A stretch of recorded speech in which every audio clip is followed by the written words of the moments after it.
waraanni Oromoo ibsa jarri waa'ee alaabaatiif waan adda addaa irratti baasanii yeroo darbe baasan isa kana kan nu barbaannu hooggantoota keenya irraa kan tokko nu taasisu yaadaan garagarummaa qabaannullee itti galli keenya tokko ta'uusaa kan hubachiisu malee kan nu barbaachisu isa nu qooduu miti.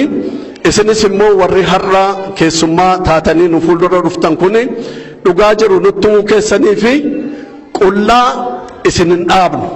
Dhugaa jiru nutti himuu keessanii fi caalaa isin miidhagsinee isin geggeessina. Kanaaf dhugaa walitti himuun barbaachisaadha. Galatoomaa jechuu barbaada.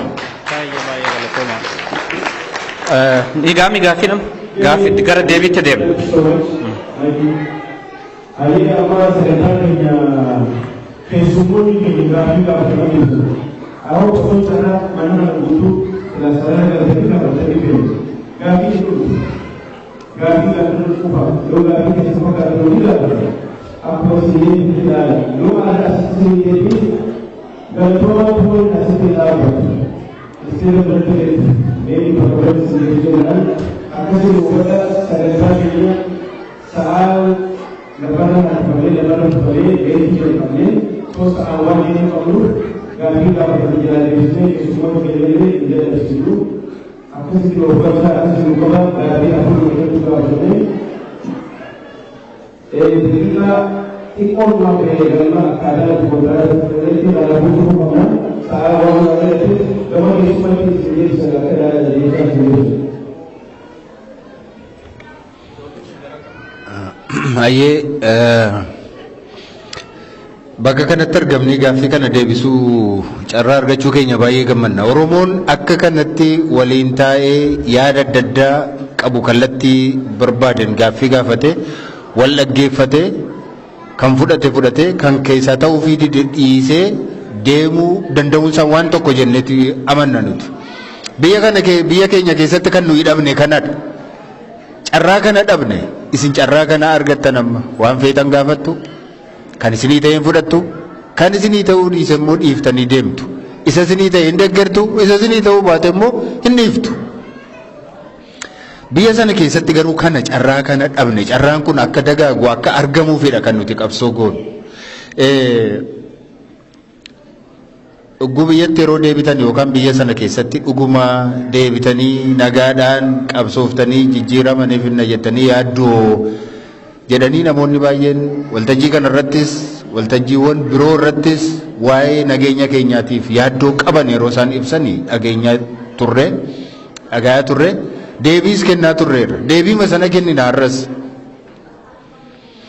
Gaafa qabsoodhaaf bahanii homtuu hin jiru isa maal jedhan caagula shirri miti yookaan immoo eega fuudhanii eega heerumanii booda isa wal fudhatanii bashannanaaf deeman miti qabsoo jechuun rakkoo hedduu qaba bu'aa bayii qaba hojii itti dhabuutu jira itti hidhamuutu jira lubbuu itti dhabuutu jira qabeenya ofii itti dhabuutu jira maatii ofii itti dhabuutu jira waan meeqatu jira kana hundumaatu beennuuti kan keessa jirru jechuudha.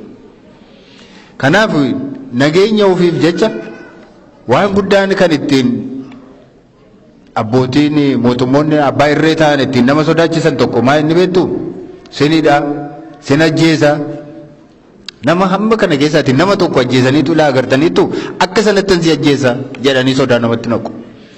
Sodaadhaan qabsoo irraa booddeetti nama deebisu garuu warruma kana dandamatee kana jala dhaabbatee saba isaaniif falmatuutu immoo mirga saba isaanii gonfachiisa. Kanaaf waa'ee nama qabsaa'u nageenya isaatiif hin yaaddayina. Qabsoo jechuun otoo hidhaan hin jiruutu ta'e rakkoon hin jiruutu ta'e ma qabsoo maalii jedhama innoo daldala waan barbaadan dhaqanii bitanii galuu miti. Kanaaf qabsoon wareegama barbaada. Waa'ee warra qabsaa'anii yaaddayinaas waan isinirraa danda'amu waan isinirraa eegamu gochuu malee akkas taatuuti ittiin deebinaa yookaan immoo akkas ta'uun keessa nu yaaddessa kanaaf akka tokko godha yoo utuu jechuu baattanii gaariidha. Isin nuuf jecha kan isin akkas jettan ni beenna. Garuu immoo amaluma qabsoo waan ta'eef kana baruullee qabna gara fuulduraatti itti deemu hammi wareegame hammi gatii itti baase garuu uummata bal'aa mirga isaa gonfachiisuun dirqama waan ta'eefidha jechuudha. gaaffilee biroon baay'inaan Jawaariif dhiyaatanii hariiroo nuti adda bilisummaa Oromoo wajjiniin qabnu baay'een keessan tariiti otoo hin hidhamin dura hariiroo akkamittiin akka qabaachaa akka turre miidiyaalee adda addaa irraa quba qabdu turtan. Kana jechuun isaas hariiroon qabnu jechuutu hin taane eegasiiti egaa hundumti keenya yoo hin hidhamne yeroo sana garuu filannootti illee hin dhiyaanne yoo ta'e akkamittiin akka dhiyaannu illee jechuudha irratti hojjennee waa hundumaa irratti walii gallee memorandum of understanding walii mallatteessinee akkamittiin akka jala dhaabbannu akkamittiin Oromoo abbaa mirga isaatii akka goonu kana hundumaa irratti walii gallee ture. Walii galteen gaafa sana har'allee jira. Tokkoffaa saba nuyi dhaabbanneef saba tokkodha. Saba tokkodha. Walii galuu dhiisuu hin dandeenyu. Nama siyaasa wallaale immoo miti. Isa tokko jala dhaabbachuun qabsoo isa biraa akka inni booddeetti hambisu. Mirga saba sanaa bilisummaa saba sanaa immoo akka inni booddeetti harkisu hinuma beekna. Isaanis sirriitti beeku nus sirriitti beekna. Hariiroo gaarii waliin tolfannee waliin qabna turre. Fakkeenyaatiif filannoo keessaa maaliif baane adda bilisummaa Oromoo yoo filannoo keessa jiraate malee nus hin seennu. Amma immoo marii biyyoolessaa jedhamu kana keessa yeroo meeqa paartiin keenya yeroo meeqa gaafatameera yeroo meeqa yaalii guddaan godhameera. Kana keessatti qooda hin fudhannu sababiin isaa adda bilisummaa Oromoo waraanni bilisummaa Oromoo kana keessatti akka garee tokkotti keessatti qooda fudhachuu qaba kan jedhudha ejjennoon keenya jechuudha. Kanaafidha kan nuyi keessatti illee qooda hin fudhanne. Warra waraana TPLF wajjiniin haasoftanii waraana bilisummaa Oromoo wajjiniin sababii isiniin haasofneef hin jiru. Kana haasoftan malee nagaan bu'uu hin danda'u. Gaaffiin Oromoo deebi'ee malee mariin kun eessayyuu hin ga'u nagaas hin fidu guddinas hin fidu tasgabbiis hin fidu biyya kana keessatti kan jedhu amantaa qabna. Akkuma isaan sila kaasan nuti ittiin galateeffamuudhaaf osoo hin taane lammii keenyadha. Isaaniifis dhaabbachuun waan qabnu qooduufiin rakkoo isaanii furuuf yaalii gochuun hirmaachuun dirqama keenya waan ta'eef gochaa turre. Gara fuulduraatti illee gochuu keenyattuma fuufna. Uummata keenyaaf namoota dhaabbatan hundumaatiif bira dhaabbachuun nu barbaachisa jechuudha. Kanaaf bifa kanaatiin akkasiin nu hubattan barbaada. Silas immoo wayii tokko kaaseera. Nuyi kallattii gaafuma ijaaramnu jalqabnee kallattii ittiin deemnu qabna. Mala ittiin qabsoofnus qabna.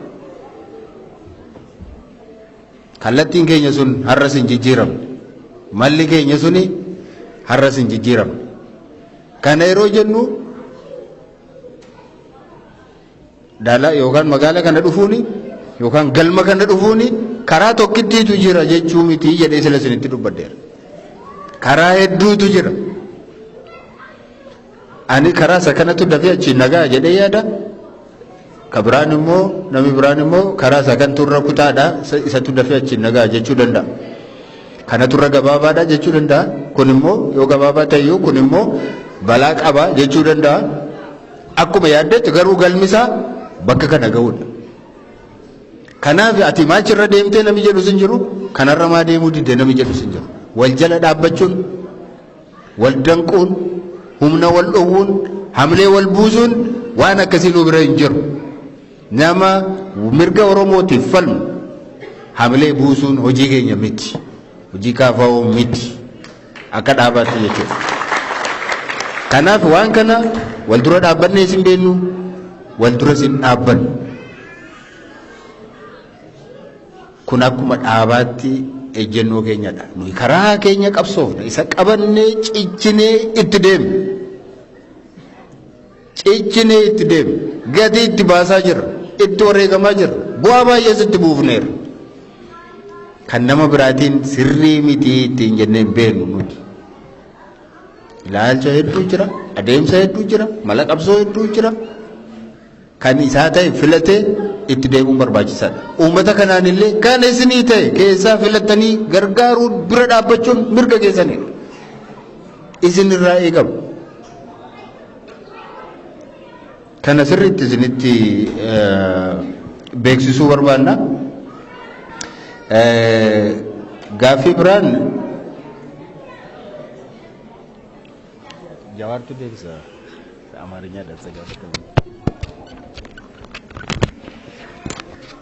agartuu lallaaftuu deebisee jajjabtuu narra dhiise deema.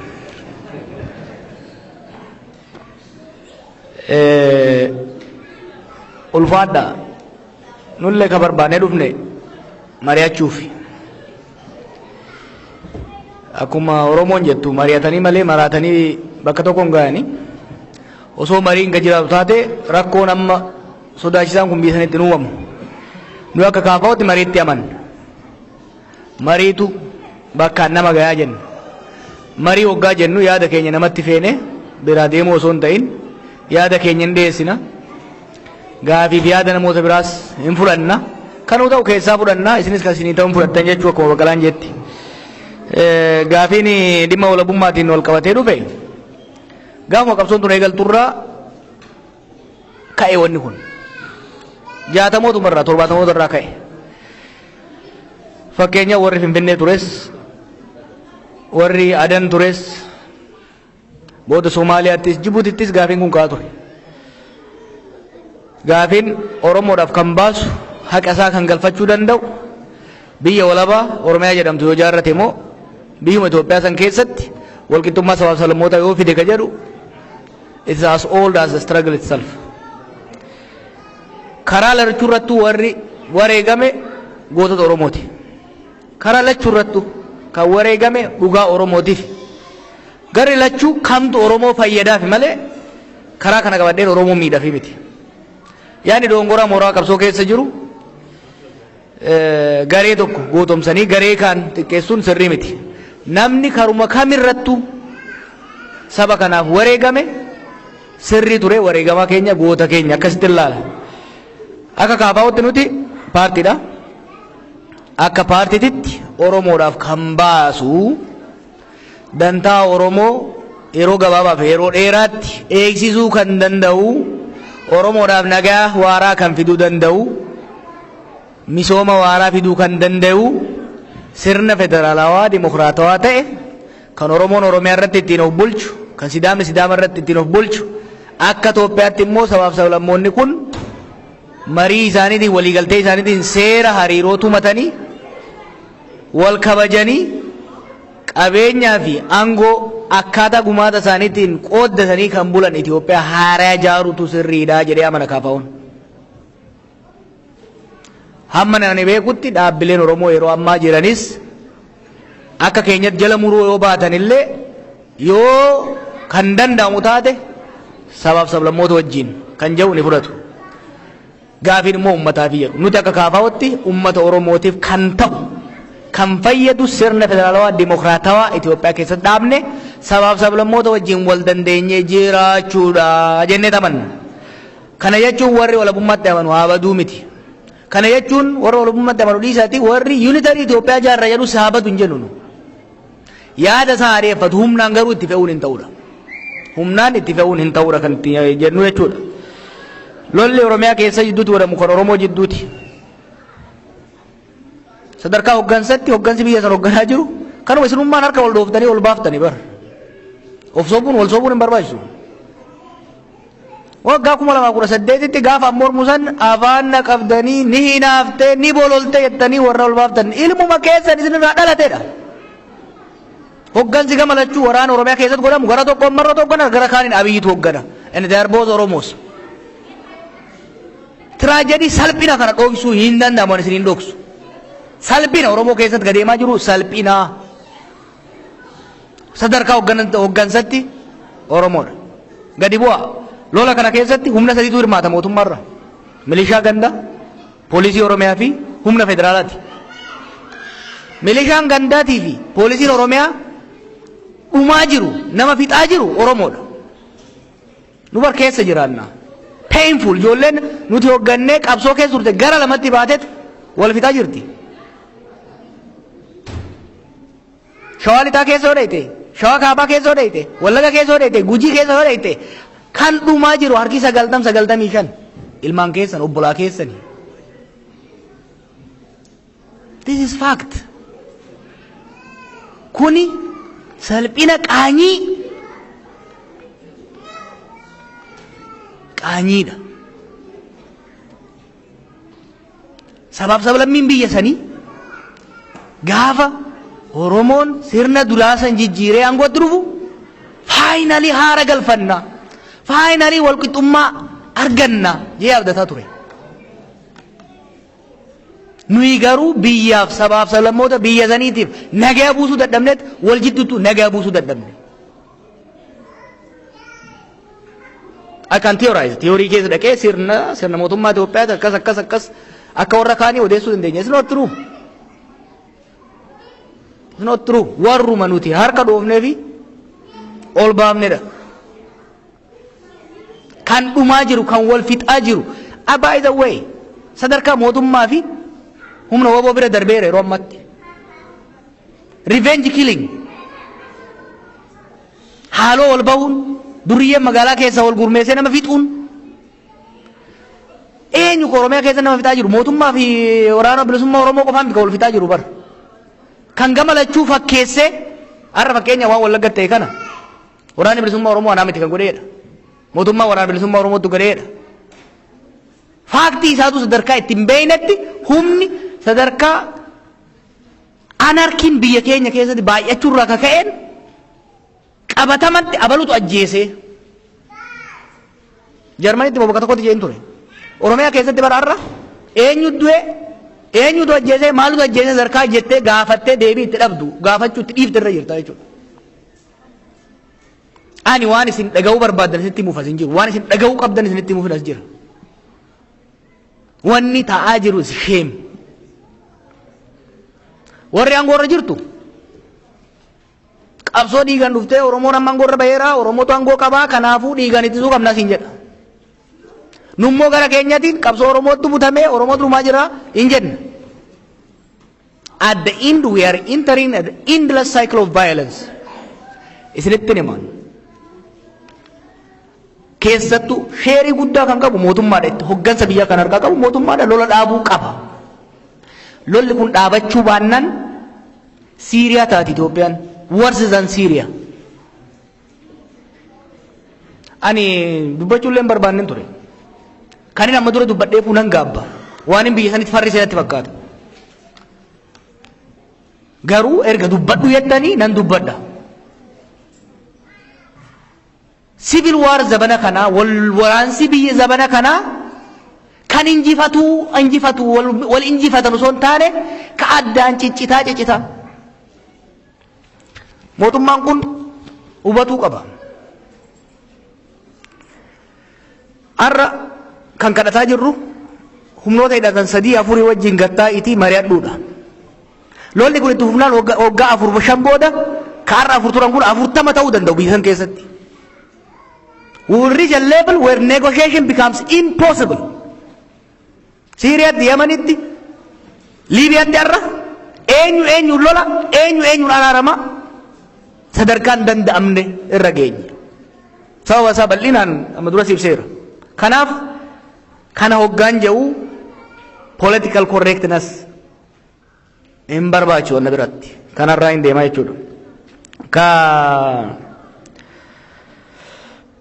Wareegamuudhaan kaaftanii akka nuunaatan akka abdii nurraa qabdan ni beeyna. Namni boru ministeera ta'uu barbaadu qabsaa ta'uu hin danda'u. Namni boru pirezidantiin ta'a, piraayim ministeeran ta'a jedhu har'a qabsaa ta'uu hin danda'u. Lamaan si wajjin hin deemtu. Gaafa yuunivarsiitii ture ijoollee faranjii tanatti ture wajjin barannu. Kan boru seenataarraa pirezidantii ta'uu barbaadan. Ganamarraa kaasanii subii ka'anii rifeensa isaanii sirreeffatu. Nuyi kaalsii gosa adda addaatiin qumxaa gosa adda addaatiin dhayina isaan suufa gadi godhanii kilaasii dhufu kilaasii hoggaa seenan jecha takka lakkaa'anii haasa'u. Isaan seenatara ta'uu barbaadu. Biyya gaarii jiru kan immoo seenatara ta'ee jira warra na wajjin barate. Qabsaa ta'uu garuu hin danda'an. Qabsaa ta'uudhaaf maaliif shamiisni sun xuraa'uu qaba. Kanaaf namni an Oromoof hin qabsaa jedhu boru ministeeran ta'a jedhee itti seenan hin geessu. Tokko kan miidhe kana ministeeran ta'a, pirezidantiin ta'a. Sadarkaa Oromoon ministeera itti filatu sirna Oromoon ministeera isaa ittiin filatu nan dhaaban tokko kun immoo qabsoo gaafata. Lakki anumatu ta'a jennaan namni boru ministeera ta'uu kan barbaadu arra du'uun barbaadu. Namni boru ministeera yookiin immoo pirezidantii ta'uu barbaadu arra maqaan isaa baduun barbaadu. Arra waan ummanni jaalatu qofa itti himuu barbaada. Risk minimizing becomes the game. Riskii fudhatan malee immoo riskiin hin jirtu. Nuti kan qabsoofnu ministeera ta'uuf miti. Kan qabsoofnu pirezidantii ta'uuf miti. Kun kan qabsoofnu sirna Oromoon pirezidantii isaa ittiin filatu, sirna Oromoon ministeera isaa ittiin filatu ijaaruudhaaf. Kan ammoo aarsaa akka gaafatu beekna jechuudha. Aarsaa san kafaluudhaaf itti yaadne an bar namni qabsoota na seesin jiru filadheen isin biraan ka'ee itti seene. Warra ministeera ta'uu barbaadullee kabajaa qabnaaf nu. Nuyi garuu uummata kanaaf dabruu qabdi. Barbaachisaa taanaan nu dabruu qabna malee jenneet kan itti seenne jechuudha. Kana nurraa fudhadhaa. Hariiroo dhaabbilee Oromoo wajjin kan kaaftan kaafamuun bar kabajamuu qaba. Keessattuu Profeesar Mararaa Guddinaa kabajamuu qaba bar. Yeroo nuyi hidhaa jirrutti dhiibbaan meeqa keessaaf alaan ogaarra jiru kan hidhaman hidhaa bayan malee kan bosona jiru bosonaa bahu malee filannoon seennuu jedhee dide. Kursii amma barbaadesiif kennaa jedhanii mallaqa amma barbaadesiif kennaa hin barbaadu jedhee dide Profeesar. Fi hooggansi nu biraa alatti hafe. Aarsaa guddaa duula guddaa irratti godhamee hin beektan. Har'as ejjennoon kaafaa ejjennoo sani. Kan hidhaa jiru hidhaa bahu malee kan bosona jiru gara hirmaannatti dhufu malee marii nagaa isaan jaaniin hirmaannu. Oromoon tokko bosonatti hafee kuun hidhatti hafee nuti kan teenyee kursii tokkorraa qorii adda qooddannu ta'uu hin dandeenyu jechuudha. Ejjennoon kun nu kabachiisuu qaba. Nu kabachiisuu qaba jechuudha. We are a principled party. Wanni nu boonsu lolli hoggaa dhufu lolli dhufaa jira dhiisa lolli hoggaa eegalan yeroo silaa harka dha'uun sirnatti ta'etti noo jennee dinnee jechuudha. Marii biyyaalessaa yaada jiru biyya sanitti populaarize kan godhe nuyi. Har'a miti hoggaa afur hoggaa shan hoggaa 10 dura. Har'a marii biyyaalessaa hoggaa dhufu silaa gaafiin keenya deebi'ee jennee fiinee seenna noo mana hirruutti hin mari'annu caayaa hirruutti hin mari'annu caayaan guutuu ta'uu qabdi jenneet dhaabannee deemaa jirra jechuudha. Kana kan jiru. በአማርኛ የተነሳው ጥያቄ ላይ ሲሄድ የፌዴራሊዝም ፖለቲካ ለኢትዮጵያ ይጠቅማል ወይ? ስማችንም እንደሚያሳየው እኛ የኦሮሞ ፌዴራሊስት ኮንግረስ ነን። ለሀገራችን ለህዝባችን ለኦሮሞ ህዝብም ለተቀረው ብሔር ብሔረሰብም የሚበጀው በስምምነት በውይይት ላይ ተመስርተን ብሔሮች ራሳቸውን በቀያቸው የሚያስተዳድሩበት ሀገራቸውን ደግሞ በፌዴራል ስርዓት መሰረት ሀብትና ስልጣን ፍትሃዊ በሆነ መልኩ ተከፋፍለው የሚያስተዳድሯት ኢትዮጵያ መገንባት በአዲስ ሶሻል ኮንትራት ላይ የተመሰረተ የፌዴራል ስርዓት መገንባት ይበጃል ብለን ነው የምናምነው። እኔም አምናለሁ፣ ፓርቲም ያምናል። ይሄን ስንል ግን ከዛ የተለየ የሚያምኑት ይጥፉ ብለን አናምንም። አይደለም ፌዴራሊዝም የሚባለው ስርዓት አይሆንም ዩኒተሪ ስርዓት ነው የሚያስፈልገን የሚሉት ሰይጣኖች ናቸው፣ አገር አፍራሾች ናቸው። ይጥፉ፣ እንደምስሳቸው፣ ይውደሙ ብለን አናስብም። መብታቸው ነው። ያን ሐሳብ ወደ ጠረጴዛ ዙሪያ ያምጡ፣ እንከራከር፣ እንደራደር። አማካይ የሆነውን ሐሳብ ወስደን የጋራ ሀገር እንመስርት ነው አቋማችን እኛ።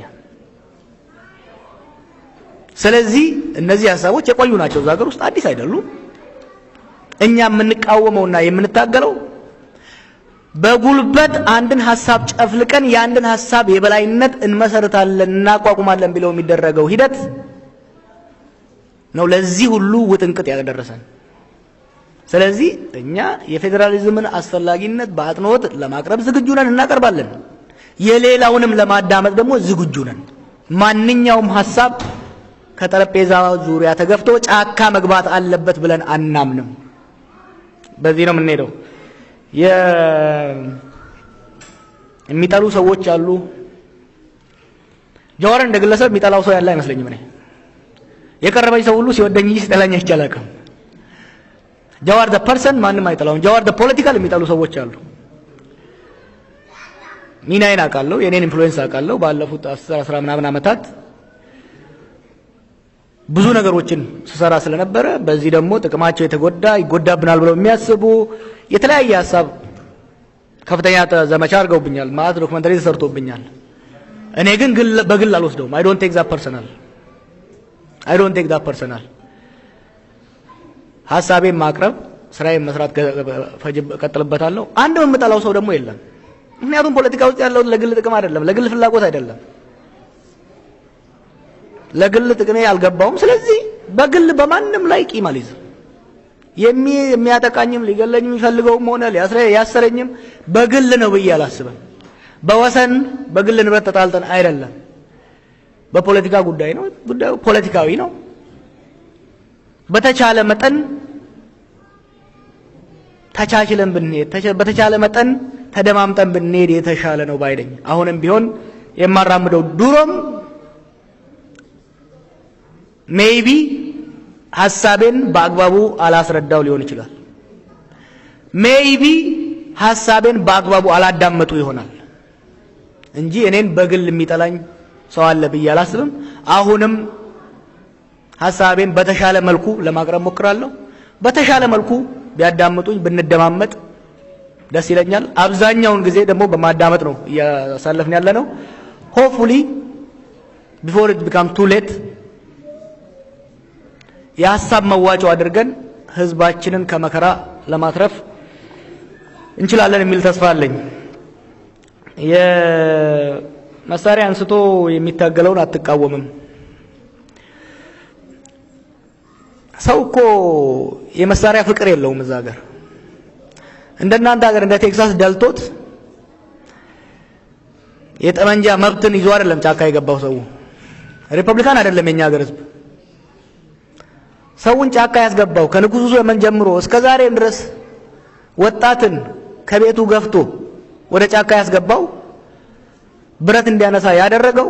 በትግራይ ብንወስድ ትላንት የተከበሩ ጀነራሎች ሀገር ሲመሩ የነበሩ ጀነራሎች የታንጣለለ ቪላቸውን ትተው ጫካ የገቡት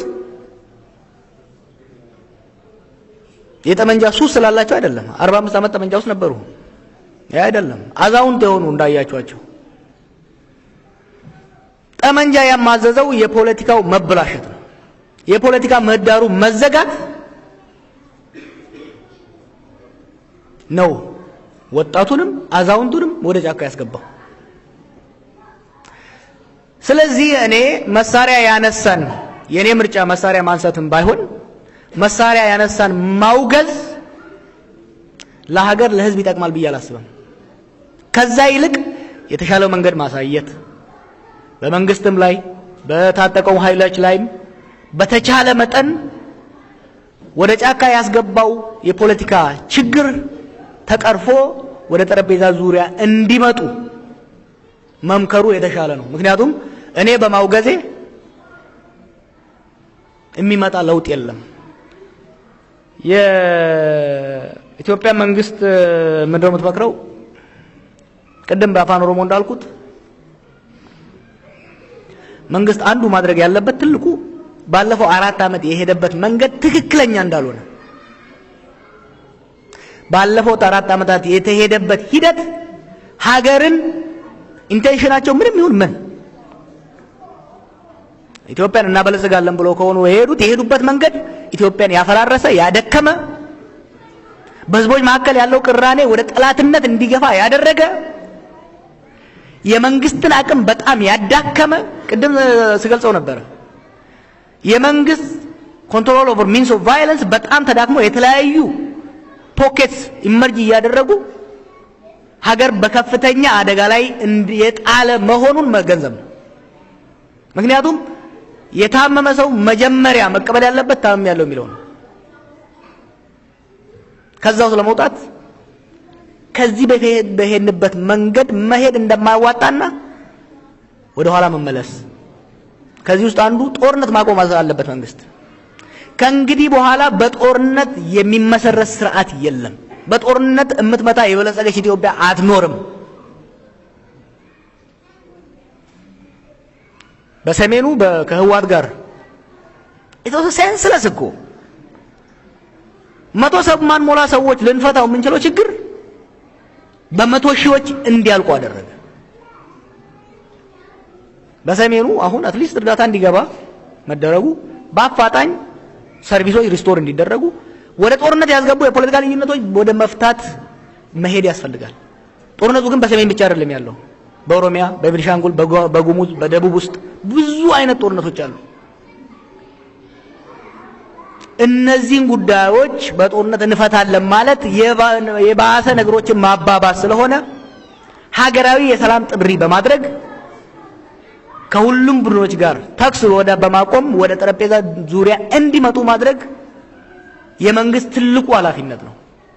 የህዝብም ጫና መሆን ያለበት አንዱን ቡድን ደግፎ አንዱ ላይ እሳት ማቀጣጠል ሳይሆን ጫና በማድረግ ጦርነት ቆሞ ህዝብና ሀገር እንዲተርፍ ማድረጉ የሚበጅ ይመስለኛል። ከዚሁ ጋር ተያይዞ አንተም ላነሳው ለሌሎቹም ይህን ፕሮግራም ለሚከታተሉ ማስተላለፈው መልእክት አለ።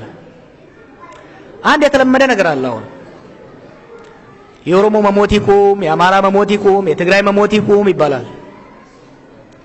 ይቁማው። ነገር ግን የኦሮሞ መሞት ቆሞ የአማራ መሞት ሊቀጥል አይችልም። የአማራ መሞት ቆሞ የትግራይ መሞት ሊቀጥል አይችልም። ጥያቄያችን መሆን ያለበት የሁሉም መሞት ይቁም ነው። አንድ እሱ ነው። ሁለተኛ we must admit as a society ኦሮሞ እየሞተ ከሆነ ትግሬ እየሞተ ከሆነ ጉሙዝ እየሞተ ከሆነ who is killing us እየተገዳደልን ነው ማለት ነው። ምክንያቱም ከማርስ ኤሊያኖች መጥተው እየገደሉን አይደለም። አብዛኛው የምናየው መገዳደል እርስ በርስ እየተደረገ ነው። ሲቪል ዋር የምንለው ለዚህ ነው። አንደኛ እየተገዳደልን መሆኑን እኛ ብቻ ቪክቲም አይደለንም። ኦሮሞ ብቻ ቪክቲም አይደለም፣ አማራ ብቻ ቪክቲም አይደለም፣ ትግሬ ብቻ ቪክቲም አይደለም፣ ሌላውም ቪክቲም ብቻ አይደለም። we are victims and perpetrators at the same time። ስለዚህ ጥያቄው መሆን ያለበት የአንድ ቡድን መሞት ይቆም ብቻ ሳይሆን የሁሉም መሞት መቆም አለበት። ኦፍ ኮርስ የነኝን ግድያዎች በማስቆም የመንግስት ኃላፊነት ትልቅ ቢሆንም አይ ዶንት ቢሊቭ መንግስት ብቻውን ሊያስቆመው የሚችለው አይመስለኝም። እዛ ሀገር ያለውን ችግር አንደኛ የመንግስት ካፓቢሊቲ በጣም ደክሟል። በተለይ ዲያስፖራ እባካችሁ ይሄ እኮ it's not a game። ኢትዮጵያ ውስጥ እየሆነ ያለው ነገር ጨዋታ አይደለም፣ ፖለቲካ አይደለም፣ የእርስ በርስ ፍጅት ነው። እየሞተ ያለው ወታደር አይደለም። ወታደር ቢሞት ችግር ወታደር ራሱ እንዲሞት አልፈልግም። እኔ የህወሓት ወታደር እንዲሞት አልፈልግም። የፌደራል መንግስት ወታደር እንዲሞት አልፈልግም። የኦሮሞ ነጻነት ሰራዊት እንዲሞት አልፈልግም። ወንድሞቼ ናቸው። ከወታደር ያለፈ እያለቁ ያሉት በቀለ ቅድም እንዳለው ሴቶች ናቸው፣ ህፃናቶች ናቸው፣ ገበሬዎች ናቸው። ምንም ውስጥ ያለው ምስኪን ነው እያለቀ ያለው። በዲያስፖራም በተለያየ ቦታ ያሉ ሚዲያዎች ለዩቲዩብ ሽቀላ ተብሎ የሚደረጉ ቅስቀሳዎች መቆም መቻል አለባቸው። it is essential። look እዛ አገር እየሆነ ያለው ነገር ይሄ ጦርነቶች ካልቆሙ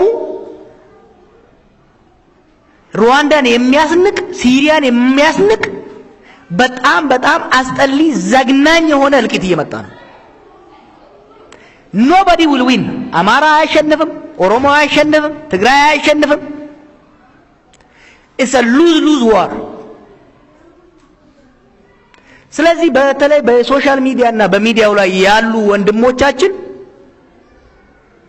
የራሳቸው ብሔር መሞትና መገደልን መኮነን አንድ ነገር፣ ከዛ አልፎ ግን ሪቬንጅ የበቀል እርምጃ እንዲወሰድ መቀስቀስ የራስን ብሔር የባሰ ማጋለጥ ነው። ስለዚህ በተቻለ መጠን እኔ መማጸነው ፕሊዝ የውጭ ኃይሎች የእግር ኳስ ቲም እንደሆነ ይመስል ያጨበጭቡልናል፣ ዱላ ሲያልቅልብን ያቀብሉናል። የኛው ደግሞ በተለያየ ቦታ ያለው ሴፍ ሄቨን ውስጥ እየተቀመጠ እየነደደ ባለ ሰዓት ላይ ቤንዚን ያርከፈክፋል። people's life are at stake. Syria was one of the fastest growing country in the Middle East. ዛሬ በእኛ ከተሞች ስትሪት ላይ ይለምናሉ። የስቴት መፍረስን ብዙ ትችት ያነሳብኛል ከኦሮሞቹ። ኮላፕስ ኦፍ ስቴት በተለይ መልቲናሽናል መልቲ ኤትኒክ መልቲ ሪሊጂየስ በሆነ ሀገር ውስጥ የማያልቅ የማያባራ ማይክሮ ኮንፍሊክቶችን ይፈጥራል። አሁን እየሄንበት ያለ ነው። በፍጥነት ቀልብ ገዝተን ይሄን እነዚህ ጦርነቶች አቁመን ወደ ውይይት ካልመጣን ከፍተኛ አደጋ ውስጥ የምንገባው። ስለዚህ ውጪ ያላችሁ ለህዝባችሁ መብት ታገሉ። የህዝባችሁ መብት ስትታገሉ ግን ፕራዮሪቲ የአንድን ቡድን አሞግሶ ሌላውን በማንኳሰስ በማሳነስ ሳይሆን የሰዎች ሰብአዊ መብት እንዲከበር let me repeat it. የአማራ ግድያ ቆሞ የኦሮሞ ግድያ ሊቀጥል አይችልም። የኦሮሞ ግድያ ቆሞ የአማራ ግድያ ሊቀጥል አይችልም። ግድያ ከቀጠለ ሁላችንም ነው የምንሞተው፣ ሁላችንም ነው የምንገዳደለው። በእነዚህ ግድያዎች ደግሞ ሁላችንም ተሳታፊ ነን። ይሄንን በመረዳት በተቻለ መጠን ሰላም ለሀገራችን እንዲመጣ፣ ሰላም ለህዝባችን እንዲመጣ ሁሉም የጋራ ስራ መስራት I cannot emphasize enough የሚታየኝን እኔ I cannot emphasize enough the danger that is coming. ቱንታ ዱሪሚቲ isinis oromo wayna mafana marat injeen rasini debiya duuti oromo adabattu adabattu duuti oromo qofarra adabachu ndandeesu duuti oromo rakka adabattu ko barbanu taate tigre rakka adabatu gafachu dandau qabna amara rakka adabatu gafachu dandau qabna akka durii biti amma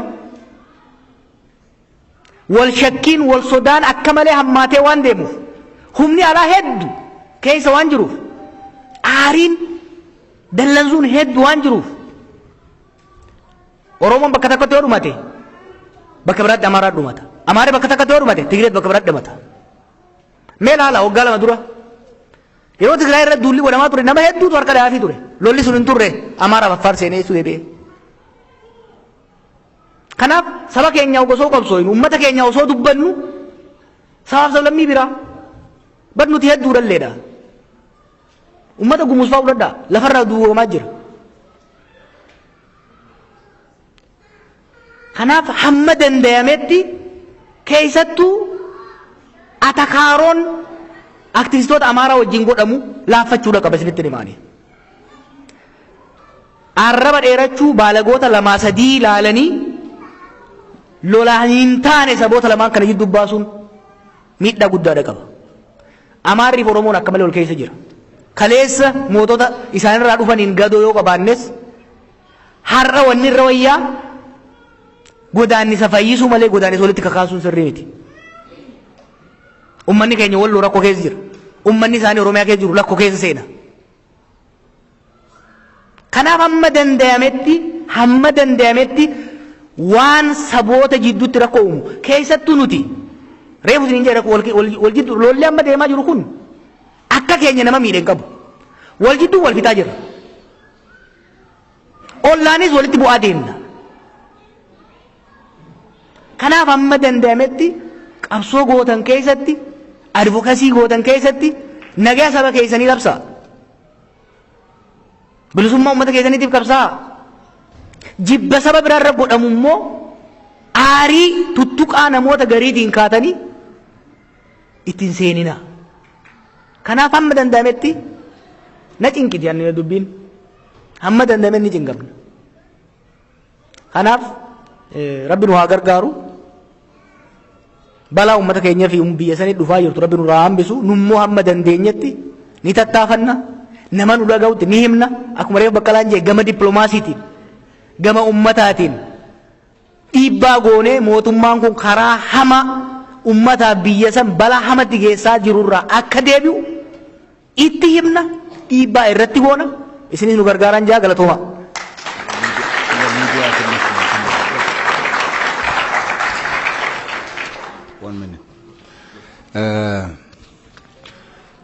በአማርኛ እኔም ትንሽ ነገር ልበል ብዬ ነው። ጥያቄው ወደ እኔ ዳይሬክትድ የሆነ ባይሆንም እዛ አገር ኢትዮጵያ ውስጥ እየተደረገ ያለው ነገር አሁን እዚህ ሆናችሁ እንደምታዩት አይደለም። እሱ እንደተናገረው ነው። ለማየት ለመስማት የሚዘገንን ነው። እዛ ሀገር እየተደረገ ያለውን ጭካኔ መቼውም ሰምተን አናውቅ።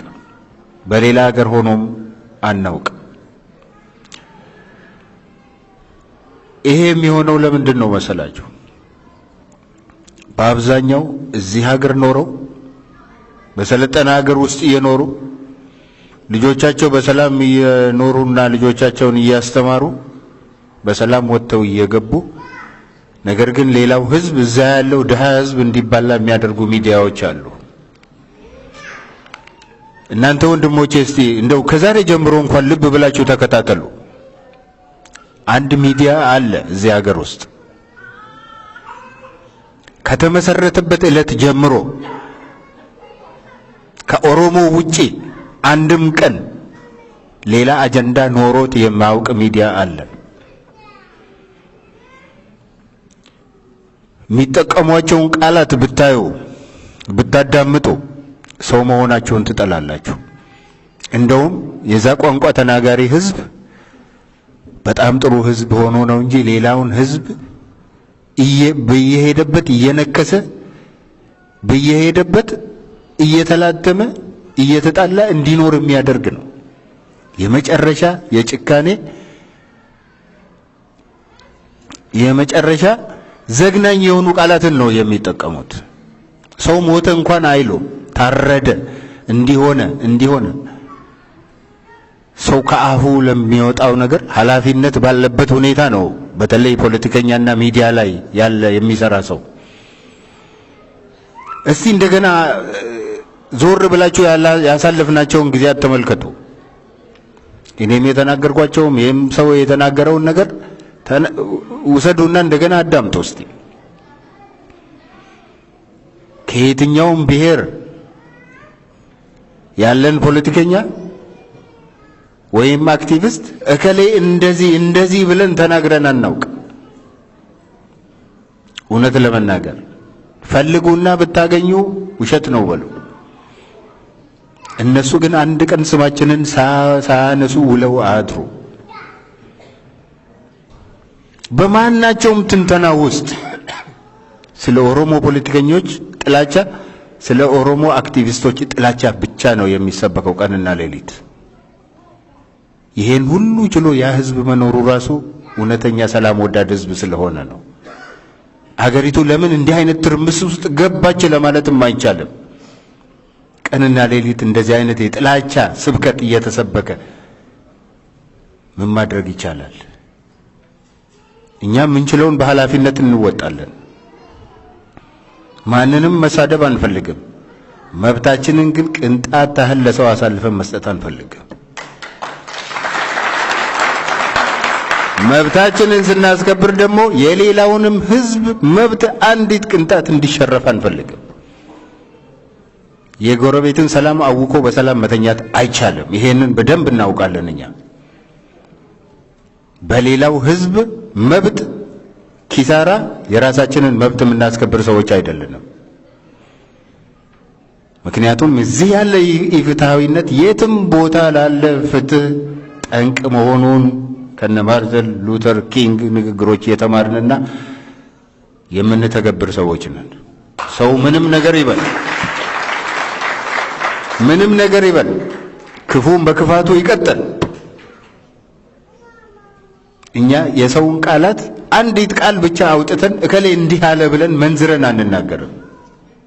እውነት ነው። ይሄ እንደዚህ አይነት ታሪክ የለንም። አንዲት ቃል መንዝረን ከዛ አውጥተን ቀኑን ሙሉ ትንተና ስንሰጥና ጥላቻ ስንዘራ አንውልም። የተናገረበትን አውድ ወይንም ኮንቴክስት እንረዳለን። እንዲህ ማለቱ ሊሆን ይችላል። ሰው ነው። ሰው ማይክሮፎን በሚይዝበት ጊዜ ብዙ ነገር ይሳሳታል። ይሄን ታውቃላችሁ። በየዕለቱ በምንነጋገራቸው ንግግሮች ውስጥ ስንት ስህተት ስንሰራ እንውላለን። ከአውድ ውጭ ሲወሰድ ይውላል። እነሱ የሚያደርጉት ይሄንን ነው። እኛ ግን በመልካም ነው ማየት የምንፈልገው። ሰዎች ሁሉ መልካም ናቸው ብለን እንጀምራለን እኛ። እነሱ ግን ሰው ሁሉ ክፉ ነው፣ በተለይ ኦሮሞ ሁሉ ክፉ ነው ብሎ ነው የሚጀምሩት። አንድ ሰሞን እኮ ሰው ይበላል ሁሉ ማለት ጀምረው ነበር። እውነት ለመናገር አሳዛኝ ነው ይሄ። ቢበላ እንኳን በላ አይባልም ነበር። እኔ በሆነ አልልም ነበር። እንደኔ ያለ ፍጡር ሰውን እንዲህ ያረጋል ብዬ መናገር አልችልም ነበር። ይሄ የኛ ባህል አይደለም፣ የኛ ቫልዩ አይደለም ይሄ። ስለዚህ እነሱንም ተመልከቷቸው እስቲ። ማን ነው ሀገር እያባላ ያለው ማን ነው የሚለውን ነገር በደንብ ተመልከቱልን ባካችሁ። አንድ እጅ አያጨበጭብም፣ አንድ እጅ አያጨበጭብም። አንድ ህዝብ ብቻ ሰላም ፈላጊ ሆኖ ምንም ማድረግ አይችልም። ሰላም ከሁሉም ጋር መምጣት አለበት። እኛ ለሰላም እጃችን ሁል ጊዜ ዝግጁ ነው። መሃል መንገድ ሄደን ከማንም ጋር መነጋገር፣ ከማንም ጋር አብሮ መኖር እንፈልጋለን። የማንንም ሰላም መንሳት አንፈልግም። ስለዚህ ይህንን እንድትረዱልን እንፈልጋለን። በዚህ አጋጣሚ እዚህ ቦታ ስለተገኛችሁልን በጣም እናመሰግናችኋለን፣ እንወዳችኋለን። እግዚአብሔር ያክብርልን።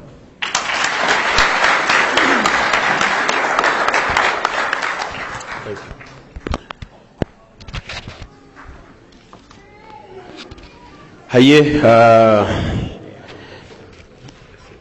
thank you. Sagantaan keenya xumuramee jira. Keessummoota keenya osoo isaanii ka'in